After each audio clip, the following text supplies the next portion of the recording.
Dave Melinda here, Positive Polarity Podcast. Hope things are going awesome for you. If you live anywhere near Milwaukee, it's probably a safe bet that you have to be on LinkedIn. So those are the two prerequisites for knowing this individual. Jennifer Buchholz, how are you today? I'm great, Dave. Thanks for having me. Absolutely. So I see you all over LinkedIn, which is awesome. You add a ton of content for people, ton of value. So you right now have this great company called Excel and Flourish. So tell us what's going on at Excel and Flourish these days. Well, it's been an interesting shift, I think, as many are familiar with. Sure. We had been primarily a face-to-face training company, and I really hung my hat on how important seeing eyeballs is during training. And I'll still hang my hat on that. We just see them on a screen now instead of face-to-face. Yep. So we've adjusted for sure. Sure. That's awesome. So what training pieces, what things have you focused on in the past and are focusing on now? So that's been an interesting ride. So we really have been focused on technical training, focusing on productivity, helping individuals, teams, and organizations really leverage the technology that they've invested in and learn how to use it better, stronger, faster, so that they can have more free time in the end. That's my passion, is go find something fun to do. Don't go do more work and let your technology do the work for you because you know how to use it right. Well, I think you just kind of did the nails on the chalkboard to the average entrepreneur listening, because we actually put these measures in to save time so we can do more work, right? Thank you for balancing us out a little bit on that, Jennifer, because it's so often that we try and, utilize whatever programs, whatever tools are at our disposal. And all that tends to do is be like, oh, great, now I can work more. So thank you for balancing that out. It's, it's crazy. So you transitioned in 2020 from doing primarily live events to obviously the vast majority of things you're doing now are virtual, correct? That is correct. We are able to deliver the same quality of training, but it is definitely a different deliverable or delivery method. Sure. And what's the success been for you on that transition? Was it easy? Was it hard for you? Well, I've always been an online teacher and trainer. Oh, okay. That's just not what I loved to do the most. Sure. Right. And I think many of us could, solemnly swear that we probably had enough in-person training, and we'd rather do that in some cases than the online training. So I was always skilled at it, but I just feel like there was more effectiveness. So it's been interesting because one of the things that I found, and for all of those business owners out there, really think about, if you're expecting stuff virtually, what tools are you giving them to do it? Sure. And I know in some cases, people were sending their employees home with literally, come to the office, take your desktop computer and go home. Good luck. Sure. Yep. We heard the stories. We heard some stories, I heard one organization that had to invest in 400 laptops for their, in an instant. And of course, there was that quick shortage as well. Oh yeah. Webcams were of short supply. Yeah. Proper lighting. And for me, and I don't know, I'm curious, how do you do it, Dave? Do you have more than one screen or monitor that you work off of? I do, yes. Yep, I have Pro tip. Yep. Okay. Pro tip number one is that you need more than one screen. Right. Yep. Yeah, I mean, isn't it crazy when you think about when you had one screen and now you have two? I mean, it's nuts when I watch people, just maneuver on one screen, minimize the screen, maximize the screen, reduce size. It's like, you guys, for a couple $100, we can really, pay for this in a short amount of time. So, that's exactly it. That type of product, that one, if you talk about a pro tip right there, buy everybody an additional monitor. And if they already have their laptop and a monitor, get them one more just for fun. Yeah, that's funny.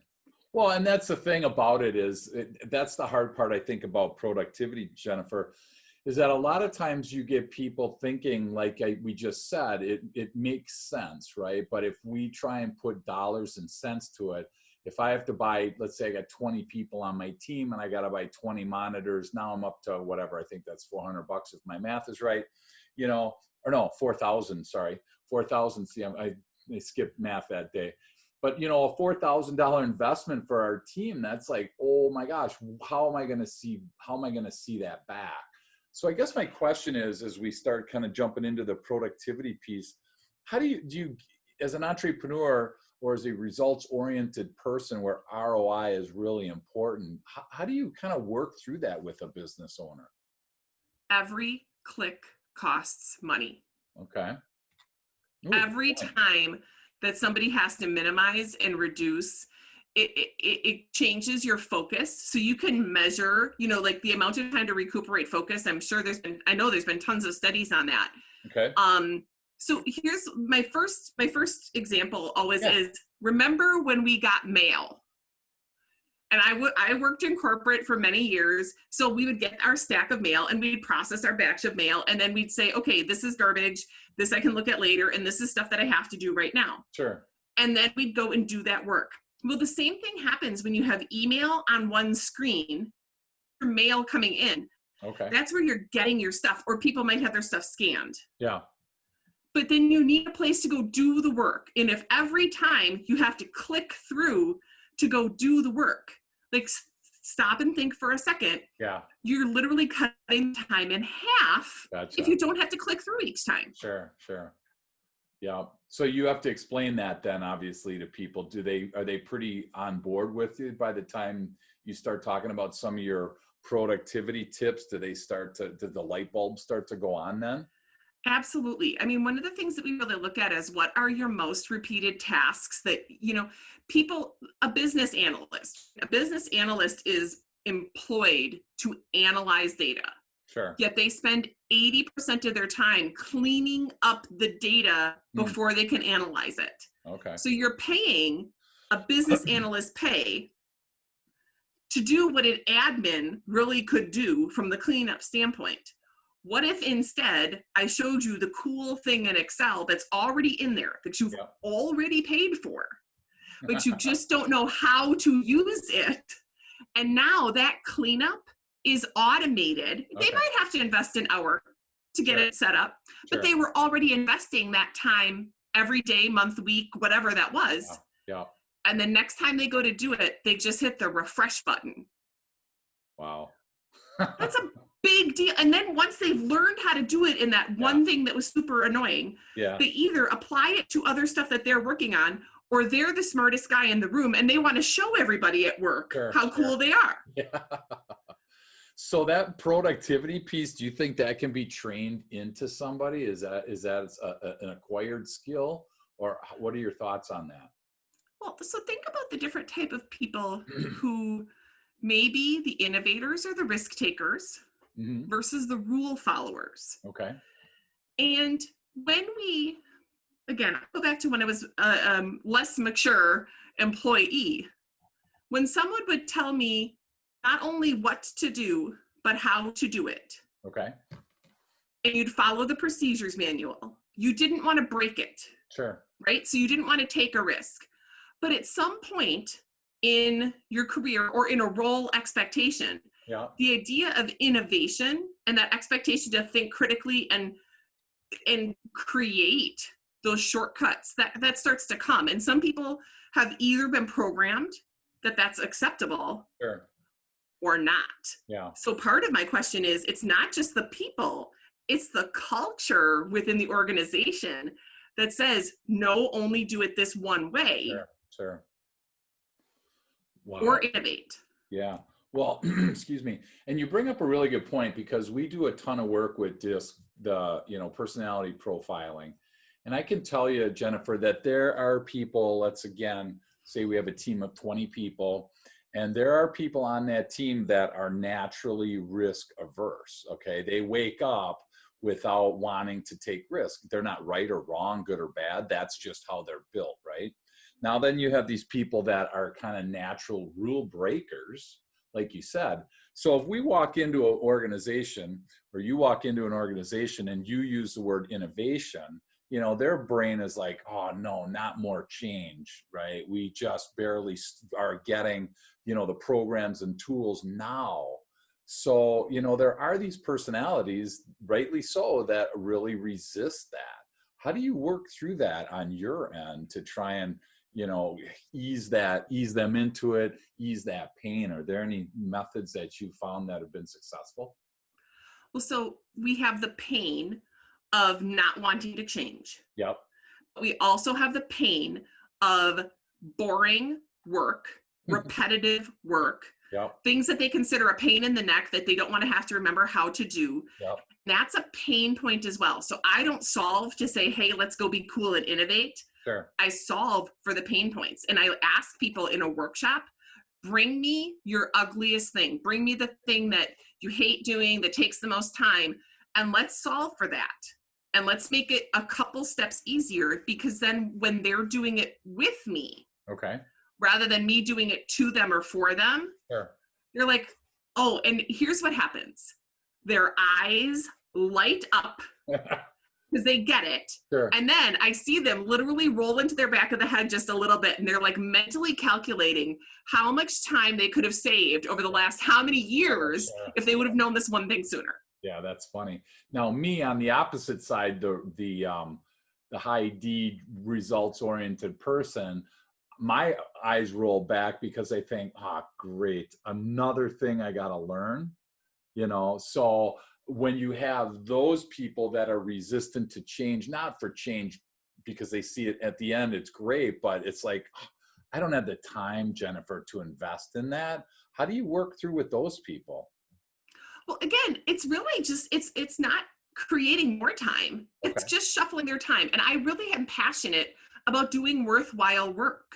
Okay. And so for a high D who is Yeah. about trying to get results, Yeah. again, go back to that business analyst case. You don't want to spend 80% of your time cleaning it up. You want to spend the 20% doing the analysis. Right. Yep. Yeah. So that's, I'll sell it to them, and you're going to have more time to do the thing you love to do, and you're not going to have to worry about the stuff that was a required part of your routine. Sure. And I'm assuming in 2020 that productivity has probably really, you saw, I think about this time last year where, it felt like there was just 2020 was going to be a breakthrough year. It was going to be just a real solid push forward and, new directions. And then all of a sudden we have this, interesting opportunity happen.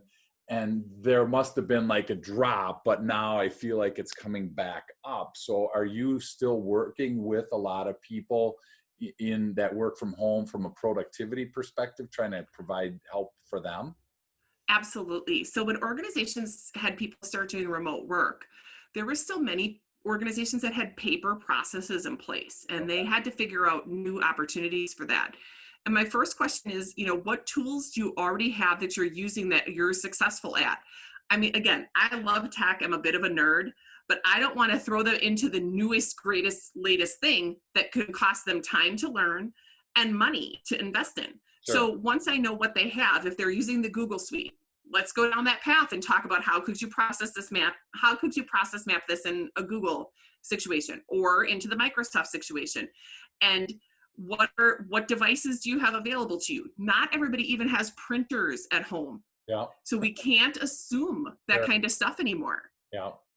Wow. So is that, and I know nothing about, I'm a total, not even interested. No offense to you, whether it's Google, all the words you just say, Microsoft Office, that stuff just is so, I'm like, I want to turn my computer on and when I want the thing to work, right? When it doesn't work, I think I can hit it on the side and that's going to make it work. So do you sell the products as well, or do you just train once people have it, or where's your involvement?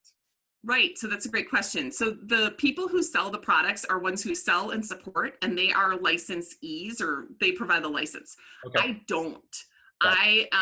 That gives me a lot of agility, so I don't have to be married to one platform. Okay. And in a lot of cases, you can go into organizations and they're going to give you the curriculum that they want you to do, which is good. Sure. But I really like having my freedom to adjust. And again, I go right for solving the problem rather than here's the beginner course. Yeah. No. What do your people need to learn to help them be better at this before they leave my class today? Yeah. Here's how to turn on the computer, step one, right? So thanks for sharing that.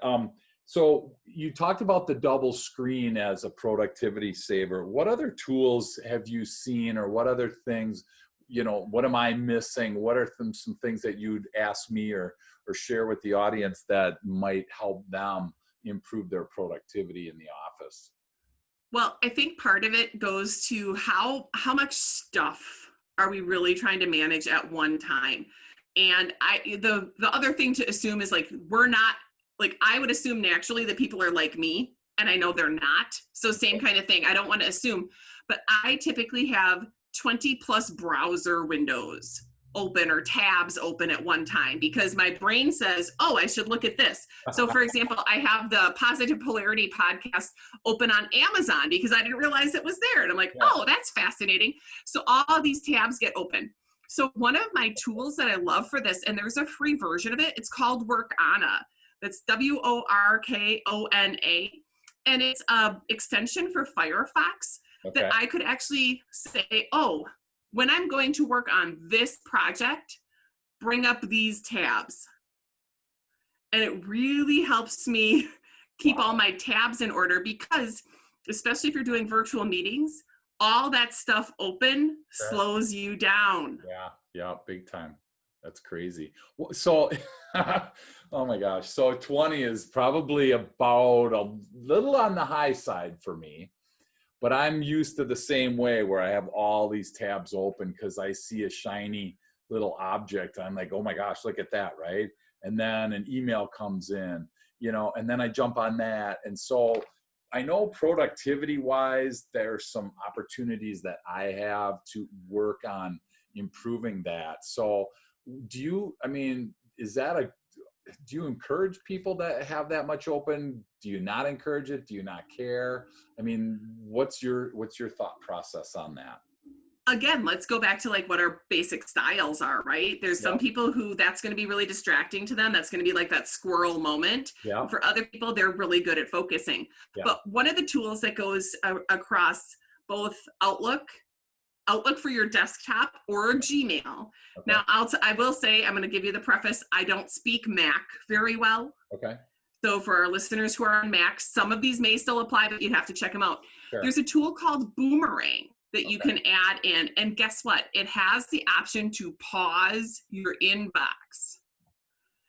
And so if you're the person who's getting all these notifications floating across your screen while you're trying to focus and get something else done, you can use Boomerang to pause your inbox. And I teach an Overcoming Inbox Overwhelm class. Okay. And one of those things to think about is that when you get a notification, a ding, or your cursor changes, or it flies across your screen or whatever, anytime a new message comes in, that is a distraction. It's like when you're sitting at your desk and the phone rings or somebody knocks on your door or pops their head over the cubicle and you lose focus and then it takes you a while to get it back. Right. So we encourage people to actually check for new messages less frequently. Okay. Dave, how many times a day do you check for new messages? Well, as soon as I see the little envelope down on the bottom, I'm in, I'm there. So. Right.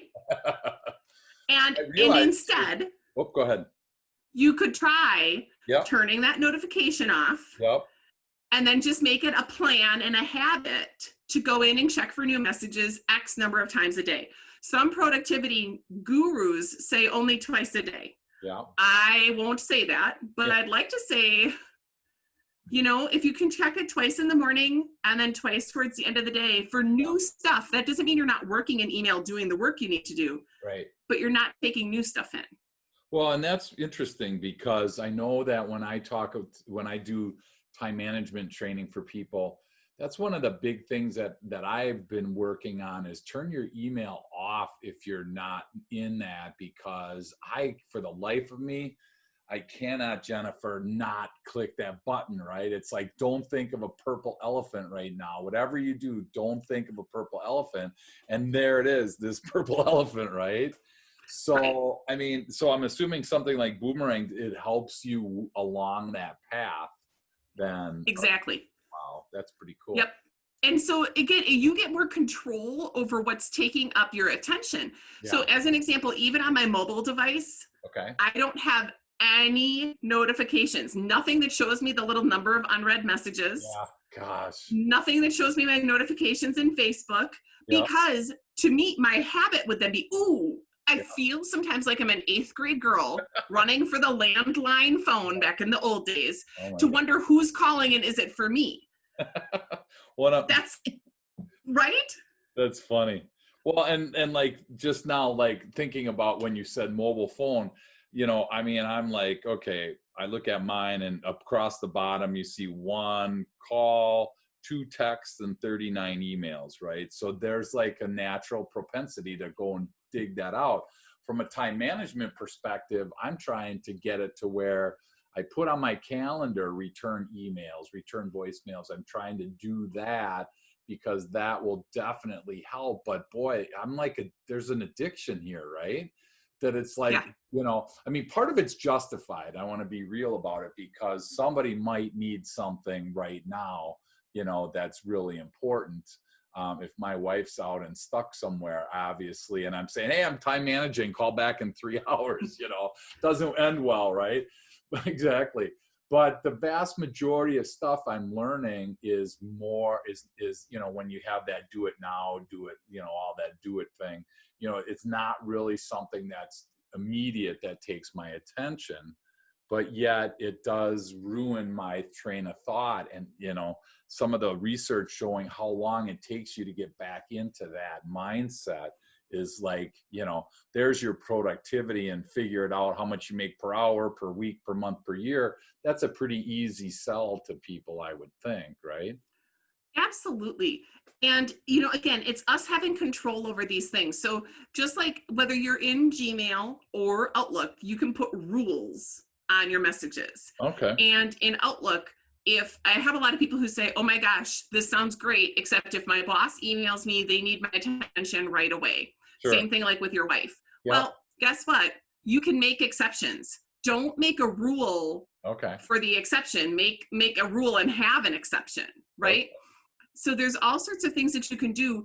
And I try to divert as many things out of my inbox and into what I call a working folder as possible, because the inbox is where a lot of clutter lands. Sure. Sure. But Okay. if instead, Dave, every client that you had, so you know this is an important relationship, Yeah. every client that you had, you set up a rule that they go right to a client inbox. Oh my gosh, how cool is that? Now you only, when you want to do client work, you're going to your client inbox and you don't worry about the clutter. Oh, can you set up a crapola file that doesn't? Many. And the key to crapola, Yeah. my secret for crapola is the site unroll.me. Unroll. And it really helps managing your subscriptions. Unroll. Unroll. UN. Yep. ROLL.me. Wow. The other thing is, as a business owner, Yeah. I want to be responsive to my customers. I want to be responsive to people who might be my customer. Right. But I'm also a trainer of this stuff. So I have to be good about that as well. Tell people how you do things. Okay. There's been examples that I've seen that say, I check my email at 11 and 3 daily. Yeah. I'll return your call. I'll return it then. If it's more urgent than that, call my assistant. Gotcha. Okay. Or just call me. Sure. And just putting that into some auto responders or in your signature or whatever that is, then if you say that's what you're going to do, and then that's what you do, Yeah. you're training people how to communicate with you. Yeah. Yeah. I had one guy, Jennifer, that had 3 different times, and one was like 4:12 p.m. I mean, it was like just off the chart. And I'm like, man, if this guy is like micromanaging his life to the minute, then I'm going to be like, uh-oh, because I'm kind of going to be the opposite. So it'd be interesting to see how that works. So unroll.me is Yep. is a spot. Now, are a lot of this stuff free, or how does this, how do they Yep. charge for that? I know Workana is free. I have the free version of that. I think Unroll.me was free. I think that they're gathering data on Unroll.me of like, what are people unsubscribing to? I mean, there's value in that. Gotcha. I also think it's shocking to see how many things we're actually subscribing to when we just like place an order and they place you on a list. Sure. Yeah. So we don't even know it, right? Exactly. So it really brings some awareness to that. Well, it was interesting because recently Apple, and again, I don't know anything about what I'm about to say other than it happened to me. Apple, for whatever reason, I woke up one morning and on my phone, it said, click here if you want to have all like spam immediately go to voicemail. Because I don't know about you, but my phone rings like crazy and it's all local numbers and it looks like, so I'm like, uh-oh, is this a potential client? Is this an existing? And it's like, I better answer this. And then you get that little delay and then I mean, so there's just stuff all over the place. Is there like a central location of productivity savers that you're aware of at all? Or how do you find out about all this stuff, I guess, is really what I'm trying to understand. I find out about it by talking to other nerds. But no, I haven't found a central hub for that stuff. And now you're giving me the idea of like, well, then how do I create that? excelandflourish.com/central hub. No charge at all, Jennifer. No, but it would just, Thank you. There's so many things that are out there, but it would be great if there was a spot and it almost by, is it mobile phone? Is it email? Is it productivity? Is it multitasking? I mean, what is it that you're trying to really accomplish, like you said before? And a lot of times, I'm working on my next book called Blind Spots, Business Blind Spots. And it's like, we don't know what we don't know because of the fact that we have this blind spot. And that's where I think people like you and I come in. It's awesome that you are available like that. So kind of walk me through how that works for somebody that might be interested in, learning more about this. They might be going, oh my gosh, I got 10 people, 20, 100, 3, whatever, and I want to improve their productivity. What does that path look like for them to get to you? How does that work? Absolutely. I mean, the easiest way to reach out is either email me at jennifer@excelandflourish.com or go to my website and fill out a contact form there. Sure. And me and my team can get back to you and move that forward. But, we really start to solve with a needs analysis of, what is the biggest pain point? And then we go in and solve that. And then we look for incremental success.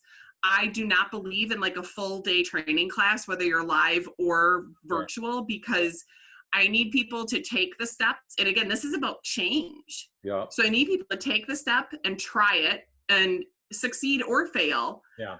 And then try again and then come back with some lessons and then I can help support. So a lot of our training models include me delivering content, giving them a couple days or a week to try it, and then coming back and saying, okay, how did it go? And doing a live Q&A webinar with them to work through and doing it as a group because they learn from a group and they're creating that community. Sure. So yeah, my website is the best place for that.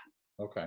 So like people, when you said that, tell me your biggest pain. I don't know what my biggest pain is. So I'm assuming that you kind of help us uncover some things because again, blind spot to me is I don't know what I don't know. So, is that part of this discovery program with you, is to kind of unpack that with the owner so that we can kind of really get a solid next step list? Absolutely, because while you probably may not know what the actual problem is, you do have a vision for what you want to be so it's better or different, or just what your optimal operating solution is. And so we just work backwards from there. But here's my it's not an upcoming book, but it's my new position that I'm trying to get my white paper ready for, is that transformational technical training takes translation. And what I mean by that is that people don't know what they don't know, so they don't know what questions to ask. When they learn what questions to ask and they go get an answer, they don't know how to translate it back to how to apply it to what they do. Sure. And that's what a technical expert can do, is we can help figure out what you don't know that can make you better, help you know what questions to ask. And then once you've learned it, how do you apply it to what you're doing? Sure. It makes a huge difference.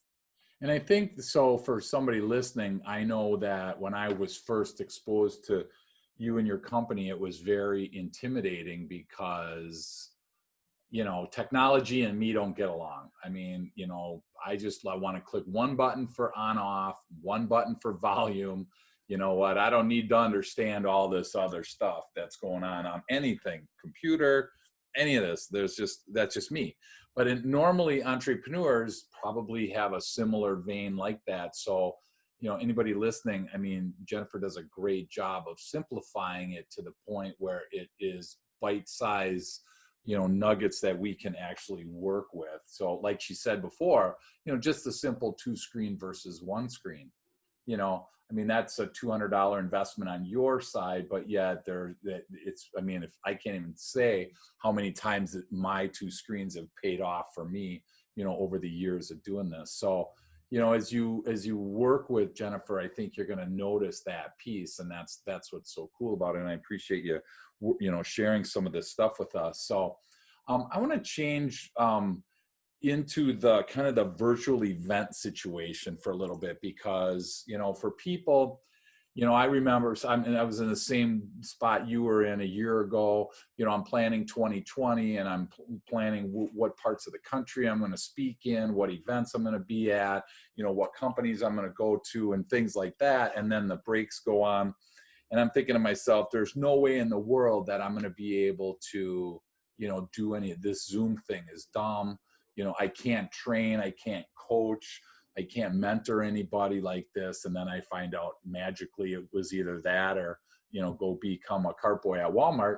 You know, those are my 2 options. So I opted to stay with what I'm doing, which hopefully works out. But it's funny because in this respect, this virtual event took on a whole new, you know, opportunity that has never been here before. So help me understand, and the listeners, help them understand, what do you do in that situation? How are you helping, you know, businesses with their virtual events? Absolutely. So I agree. Gosh darn it. When the trigger got pulled back in March, I was scheduled to be in Europe twice. Wow. For like the global Excel summit and things like that. So I totally was in mourning with you about how everything had to shift. But, you know, I was also familiar with an events platform or virtual platforms, Okay. right? And whether it was using Zoom or Teams or GoToMeeting or WebEx or whatever, having been in this training space for a long time, I've done all of that. Okay. And what I found is I was getting calls really quick from local nonprofits to some of my clients saying, okay, get us up to speed as quick as we can on not just how to do this, but how to do it well. Yeah. And so, you know, there were some organizations that were early adopters, some that took a little bit longer, some that figured it out as they went along, trial and error.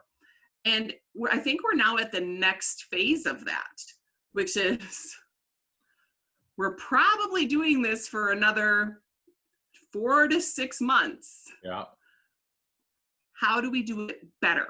Sure. Or the events that I thought we were going to just do live in February are now going to have to be virtual. How do we run those? Sure. So I've been, you know, through some of my work, I've been out screening a lot of different event platforms. Okay. So I'm a person that you can have a conversation with about, like, what are you trying to achieve? I don't just recommend this is the best event platform. Sure. I say, what are you trying to achieve in your event? And then, okay, what do you already have? Can you use that? Yeah. Again, trying to save that money and leverage your investment. And then if you do need to make a different investment, what are some ways that I can help you find the right way to get into that new platform? Sure. And then we can talk about how do you engage your participants, or how do you deliver the material. And if necessary, I come on board and I help with the production, and I run the chat, and I run breakout rooms, or I run, any of those things that, so the person on stage can shine and Right. do what they're great at. Yeah. And I handle the behind the scenes. Excuse me. I'm laughing because I'm thinking about some of the events that I've been at where I'm the keynote or the spot, whatever, I'm speaking and part of it, whatever. And, there's somebody manning the controls, so to speak, way better than when I put on my own events, because I put on my own monthly events. And like, I'm the one, I got to let somebody else in. I got a question. I mean, there's a huge difference between those two. So you would come alongside me in that respect, and then man the chat box, or woman the chat box in this way. You would be involved in that chunk of it for people. So, okay, that's really cool because so I've been hired by the event platforms, and I've been hired by keynotes because they want, so it goes both ways. And it works well. Sure. Because then I can help, like the next keynote that I'm helping with. We've gone through a whole script. We've looked at where should I share a screen? Where can you make that interactive? Sure. What are the things that I want to have pre-written for chat to, make sure that we have good engagement? That's so great. There's a whole, show production plan that goes along with the speech. Nice. That then, you just sit back and do what you're supposed to do and be great. Right. Oh, it's such a difference when I know, like when I'm working for an association and I know that there's two people on that are taking, everything off of my plate. All I have to do is just, concentrate, like you said, on the content, because it's so hard to be talking like this right now. And then all of a sudden at the bottom of the screen, there's a question, or there's a comment, or someone can't hear, or, dogs barking. I mean, man, the fun things that go on Zoom calls nowadays is just crazy. But, that's awesome. I don't know of anybody else that's doing that. Is that something kind of new and unique that you just pivoted for 2020? Sort of. So, I mean, it's funny. I think I kind of did it as a voluntary thing in many cases. And all of a sudden people are like, you could get paid for that. So that Jennifer, was good. Wait. Jennifer's volunteering. Anyone listening, Jennifer is volunteering. So that's just what I heard. I'm just saying. Wrong. Yeah. And the video production companies, if you go to the organization that would be producing the regular live event. Right. The video production companies often have people, which is great. And I've just started seeing, some virtual assistants out talking about their new role as, I think they called it like a virtual event attendant. Okay. Like, I don't know, I'm going to call it manager. Yeah. Wow. Yeah. And I know, it's a role. Yeah, no kidding. Well, and I mean, personally, I was super skeptical at the beginning of this thing, Jennifer, thinking there's no way that this Zoom thing is going to work. But boy, as I've now probably on this for hundreds of hours by now, this year, it's just becoming so easy to do. And quite frankly, I mean, I have clients all over the country. So I'm thinking to myself, I'm like, this flying into, West Virginia, let's say, and spend a day with them on leadership training, you invest the day before to fly in, the day, and then the day after to get home. I mean, this is a 3-day deal, 2.5 to 3-day deal. And now I can do this in 8 hours plus a little bit more, but it's crazy how, if you look at it right, productivity kind of skyrockets through this. So it really is. Yeah. I don't see it going away. Do you? No, but think about like now, if they did want you to come in for just that 1-hour meeting in West Virginia, how much you're going to charge for that? Oh my gosh. Yeah. Right? Because that you don't have to leave your home for it. Right. Exactly. Yeah. And so it went from, but that's kind of funny too, because it went from like 3 days to 1 day. So they're thinking, well, it should be like, third of the cost or half, or, the training doesn't change, I'm interested to ask you a question about because it ties into this, because, what I struggle with right now is like a group setting. And, I do sales advantage roundtables, and we have them throughout the country. And it's interesting because if I want to do a one-on-one, you know, are the I don't know what they're called, so I'm going to call it a chat room. I don't know what it's called, but are those pretty? Do they work? Is that concept catching on where you kind of have breakouts and then come back in at a later date? Absolutely. So Okay. the breakout rooms are really, really useful. Okay. But what we're starting to find is, you know, people are getting a little bit zoomed out. And Right. so having different ways to engage people, I've definitely have amped up my certifications over this time, including becoming a certified virtual presenter. Oh. And part of that is using different techniques to engage, and that they want that every 8 to 15 minutes. So Okay. if that's a face talking versus the PowerPoint slide up versus an engagement activity versus a chat question, Sure. you know, that things have to be changed up much more swiftly Yeah. in the online training environment, because people's attention span will just Yep. diminish. Yeah, and I mean, boy, doing it in person, it was fun because, like, for me, I would use you know, I'm like at sixth grade education for myself, so I travel with Mr. Potato Head. I travel with my Magic 8 Ball. You know, I travel with things that you're able to utilize and kind of break up that, because you're right.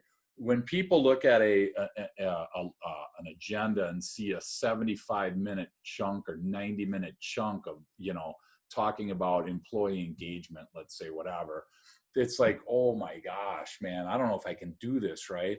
But as the kind of the word gets out that, hey, it's fun, it's, you know, we throw stuff around. I mean, the more of that you do in person is great, but you can't do that virtually. So you have to come up with creative ways to do that. I think the polls are good.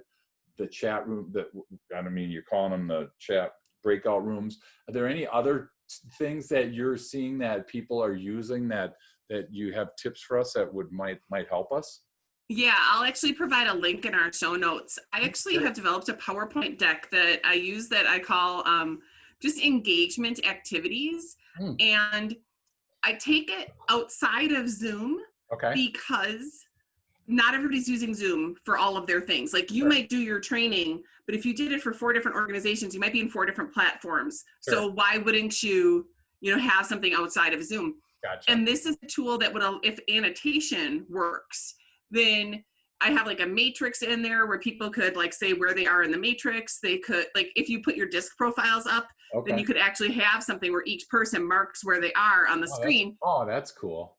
And it's a visual. Or I have like a rating scale, like how are you feeling today? And they put the rating scale. So this is just a pre-built package that I have from PowerPoint that, and again, I'll share the link. It's Nice. just a different way to engage and not be stuck with a specific platform for it. Sure. Wow. Well, and it's, I mean, you know, and that's where it used to just be the content was king. And now it's the, you know, it's the delivery of that message. It's, you know, it's like when I do the in-person stuff, it's so much easier to get the group engaged and, you know, not pick on somebody, but ask them a question. You know, I mean, we do so many different things to try and get people to really jump in. And that to me, maybe it's just me, but when I attend an event and I know that there's going to be a little bit more of a, you know, not interactive as much as it's going to be lighter. There's just going to be diversions, I guess, as opposed to 106 slides of, you know, 75 words on every slide. And, you know, it's like, oh my gosh, what did I get myself into, you know? So thank you for sharing that link. That's awesome. Well, and I think people don't, you know, like you said, they think that, okay, well, you've traveled and you're here in person. Yeah. And now you get to stay home and do it online. Yep. That's a huge shift in how we deliver that content. Yep. And it requires a whole different energy to keep that engagement up. And I will tell you, to deliver in a webinar format where I can't see any eyes, Yeah. or to deliver in a format where there is no chat, so there's no interaction at all. Right. I really don't want to do many of those anymore. It has to be for a really specific reason. And I will not guarantee my effectiveness. Yeah. It's just, I can't. Yeah. When I train technically, I actually have it set up so I can share my screen and still see all my participants. Sure. And I tell them, keep your cameras on because I'm watching. Yeah. Because if you miss something, or if I go too fast, or if you need an instant replay, I can watch your facial expression and see that and be like, hey, should I go over that again? Yeah. Yeah, isn't It's that a crazy how many people like have their name on and they don't put, I mean, even we just did something not too long ago. I co-hosted something, and we even asked, please put on your, you know, your screen, your video, and it's still, half the people at least didn't do it. And when you see this kind of whole screen of all these people, and you're just like, wow, this is really hard to, I don't know about you, but for me, when I speak in a group, if I find 2 or 3 people that I feel like they're engaged, because what I always do is, before the event starts and they're in the room and people are filing in, I'm watching the people that are talking.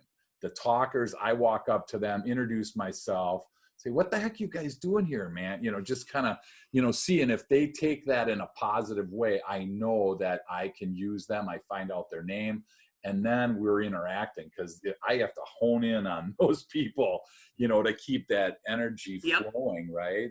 Boy, it's hard to do that virtually. So I don't know if you've seen anything successful to do that, or if you do the same thing and you just hone in on a few couple people that are engaged. What do you tend to do? Well, so for me, especially because I have to care about the people who aren't getting it, Yeah. as much as I'm watching the people who are, and I encourage them to post their stuff in chat, Yeah. I'm looking for the people who don't get it, who their eyes are going all over the screen, and, or they just like, they're staring and I'm like, oh, I need to do that, and that's what I have to focus on. Yeah. And they're definitely, and I'm guilty of it myself, so I'm not going to be hypocritical here. If I expect someone to just be talking at me, Yeah. my camera's going off because I'm zoning. I'm half listening, and that's not fair. I get it, but it's real, and I'm just gonna be clear. Sure. So when I'm going to big events, I can't. It takes a lot of energy to be on camera. Yeah, it does. Yep. And so, we get it from both sides of it. And Yeah. Wow. Well, I'm super stoked to hear that, the virtual event piece. I mean, just for my own events, I'm sure that I'm going to connect with you and learn more about that, because, I'm at that spot where I really want to understand the next level of these events, because, they're becoming more and more popular. And now people are, having to pick and choose. At the time when this first started, there was such a thirst, because nobody could touch each other, and so, it was like, wow, there's a networking event virtually, I'm on this, well, now it's kind of, everybody's doing virtual Christmas parties. We did virtual music bingo once with like 6 or 8 couples, fun. where one person was doing the music, and then you'd create we'd send them out ahead of time. I mean, it was fun, but on a Friday night, it turned into a cocktail event more than anything, right? Nothing wrong with that. And it was just kind of fun to do. I mean, people we're trying to find different ways. Now it seems that I'm seeing a little bit of, ease and opening up of some events, but it'll be interesting to see how much virtual stays, moving forward. So Absolutely. yeah. So thanks for sharing those. As we start to come in for a landing, I want to ask you if there's some, when you think about like productivity, are there any like big hitters? Are there any that are like, just, they always rise to the top? If somebody had a chance to spend, a couple minutes with you on an airplane, are there things that just automatically for you, just boom, you start with right there? Is there anything that from that perspective that you can think of? I really would go back to that idea of boomerang, the idea that you can pause your inbox and you control your time as it relates to, and turning off the notifications. Those really, for many people, that just becomes this like freedom that then they can concentrate on what they're supposed to be focused on. Okay, cool. So, this is a weird question, but it just popped into my head, because I know that I would get off this podcast and I'd be like, all right, boomerang.com. And then I would start getting into it. And then all of a sudden I would look and go, oh, email. And then I'm off, into something else, right? I know that's just me, right? ADD times 12. Do you ever do like the virtual, like if I said, hey, Jennifer, can you just set this up for me where you virtually jump on my computer and set that stuff up? I mean, are you at that spot where you're offering that type of service, or are you more training people and then they do it on their own? I would do it with you, but not for you. Okay. Just from a security standpoint. Gotcha. And every month right now, we are offering an Ask Me Anything. So I jump online for a live 1 hour session once a month. Wow. So from my website, you can just look for Ask Me Anything. We'll put it in the show notes. But that's a way that if you want to jump on during that time and get some quick one-on-one help, that's one of our community service events right now. Nice. How has that been working? So far, so good. Awesome. Well, shoot, I'm on. I'm finding that. So what's the website? So it's going to be the www.excelandflourish.com, and then it's ask-me-anything. Okay. So is the and sign, or the and? The and signs aren't allowed in websites, so it does have to be spelled out. Well, there you go. Awesome. So one last question before I let you go. What's one thing that most people don't know about you that you feel comfortable sharing with the audience? Something that people don't know about me. Well, actually, this is my first time living without roommates in years, like 10 years. Oh, wow. So whether it was a significant other for many years, but then I've always had roommates in my home. Okay. And so now that it's just me and the cats, and it is a little bit weird, but yeah, so I always enjoyed, and then from a financial standpoint, it's always been helpful to have roommates, and I'm in a weird spot right now. And I'm not really putting out there as an offer saying, hey, if you're looking for a roommate, that wasn't what that was. What I heard, holy cow. Okay. That's what I heard. She's looking for some roommates. So then there's a follow-up question that always has to come with this. How often do you get to actually talk to your cats? Are you talking to them on a daily basis now that there's not human interaction around? I mean, my cat tech support is right under my desk, and we speak a lot because they tell me I feel like I'm their complaint department, and they're lodging complaints a lot. Oh, the complaints are up, huh? Customer service is down there at the Buchholz residence. That's not right. That's so cool. Hey, Jennifer, if somebody wants to get a hold of you, what's the best way for them if they want to learn more about this, maybe unpack some of this stuff with you in their life? What's the best way for somebody to, check out my website. Go to www.excelandflourish.com. Check out my website, because then you're going to get a sense of the stuff that we do. And then there's a contact form there, or my email address, reach out. But that way you're going to get a sense more of what we do and how we can help. Wow, that's so cool. Well, I took a ton of notes. I'm excited to look at Unroll Me, Boomerang, and Workana, and see if any of those are productivity helpers for me. So thank you for sharing those. Thanks for all this information. We didn't even get to talk to you about the pre-hire skills assessment. We got all this stuff that I wanted to get to. So maybe we can do this again sometime soon. But I hope to see you out and about somewhere, because as much as I enjoy reading and seeing you on LinkedIn, it's even more fun to see you in person. So absolutely. Yeah. So thank you for the time. And again, if anybody wants, it's excelandflourish.com. Great spot to hang out. And is the Ask Me Anything like a Zoom call where everybody's on there? Or is that how that is? Yep. Oh man. All right. Well, I'm on. What's your first one in 2021 look like? We haven't set up January yet. We're actually still doing one before the end of the year, because we're finding that we're still getting a lot of questions, and there's a lot of people who are trying to get their stuff in order before year end. So sure. Still a good time to put it. Well, if you do them live, I think Hawaii would be a really good place to fly out your guests, put us up in a hotel, and then we could, that would work out really well. So perfect. If there's a suggestion box anywhere at Excel and Flourish, let me know. Okay. Absolutely. I'm on it. Awesome. Perfect. Well, thank you again so much. And we look forward to seeing you again real soon. Thank you, Dave. I appreciate your opportunity. Take care.